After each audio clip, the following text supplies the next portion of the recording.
Hello friends, welcome to our channel. ఇవాల్టి వీడియోలో ఒక మంచి హెల్తీ బ్రేక్ఫాస్ట్ రెసిపీని షేర్ చేస్తున్నానండి.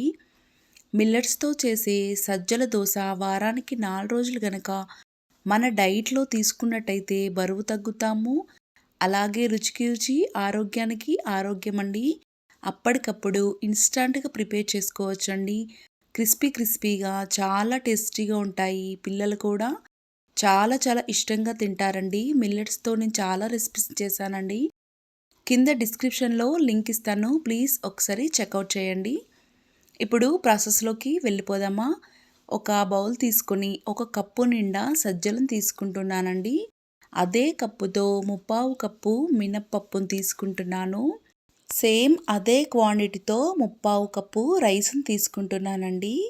అలాగే 1 టేబుల్ స్పూన్ పచ్చి శనగపప్పును తీసుకుంటున్నాను.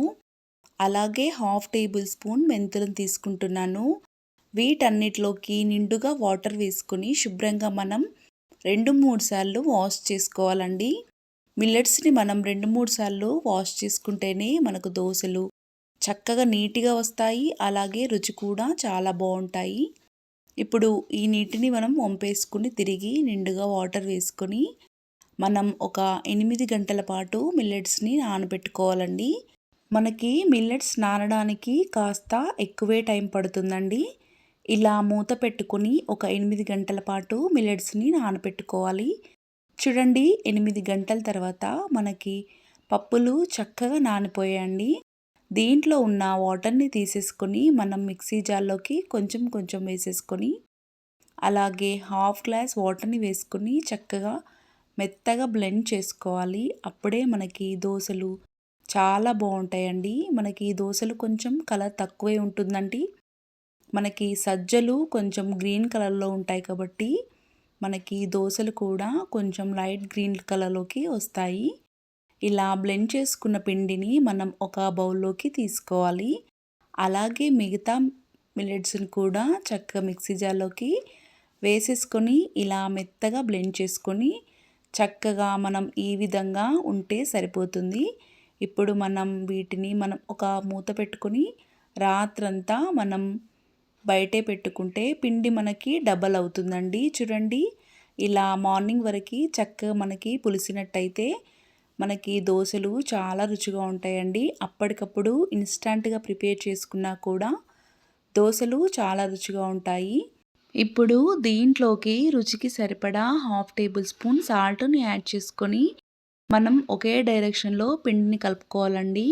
లేదంటే మనకి పిండిలో ఉన్న ఎయిర్ గ్యాప్స్ పోయి మనకి దోశలు క్రిస్పీగా రావండి. చూడండి, ఈ పిండిని మనం పక్కన పెట్టుకొని స్టవ్ పైన మనం ఐరన్ ప్యాన్ పెట్టుకొని కొంచెం ఆయిల్ని అప్లై చేసుకోవాలి. ఇలా ఉల్లిపాయతో ఆయిల్ని అప్లై చేసుకొని మనం ఒక గరిటెతో పిండిని వేసుకొని ఇలా చక్కగా దోశను వేసుకోవాలండి. ఎక్కడ మనం ఆయిల్ని వేసుకోకూడదు. ఒకవైపు కాలిన తర్వాత మరొక వైపు టర్న్ చేసుకొని దోశని 2 వైపులా క్రిస్పీగా అయ్యేంతవరకు కాల్చుకోవాలి.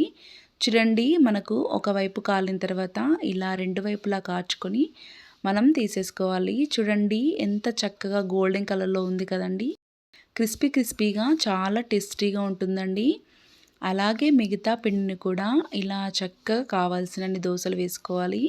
మిగతా పిండిని మనం ఫ్రిడ్జ్లో పెట్టుకుంటే 2-3 డేస్ వరకు మనకు స్టోర్ ఉంటుందండి. ఇలా ఒకవైపు కాలిన తర్వాత రెండొక వైపు టర్న్ చేసుకొని మిల్లెట్స్ దోశని 2 వైపులా క్రిస్పీగా అయ్యేంత వరకు కాల్చుకోవాలండి. చూడండి, మనకి దోశ క్రిస్పీగా ఎంత కలర్ఫుల్గా ఉంది కదండి. ఇప్పుడు మనం సర్వింగ్ ప్లేట్లోకి సర్వ్ చేసుకొని వేడిగా కనుక తిన్నట్టయితే చాలా చాలా రుచిగా ఉంటుందండి. డైట్ చేసే వాళ్ళకి ఈ మిల్లెట్స్ దోశ చాలా హెల్ప్ అవుతుందండి. నేను ఈ పీనట్ చట్నీ కూడా రెసిపీ కింద డిస్క్రిప్షన్లో లింక్ ఇస్తానండి. ఒకసారి చెక్ చేయండి.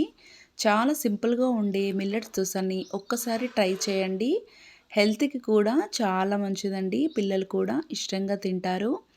అలాగే నా ఛానల్ని కనుక ఫస్ట్ టైం విజిట్ చేసినట్టయితే ప్లీజ్ ఒక లైక్ చేసి మీ ఫ్రెండ్స్ రిలేటివ్కి షేర్ చేయండి. మరిన్ని రెసిపీస్ కోసం ప్లీజ్ నా ఛానల్ని తప్పకుండా సబ్స్క్రైబ్ చేసుకోండి. Thanks for watching and more videos.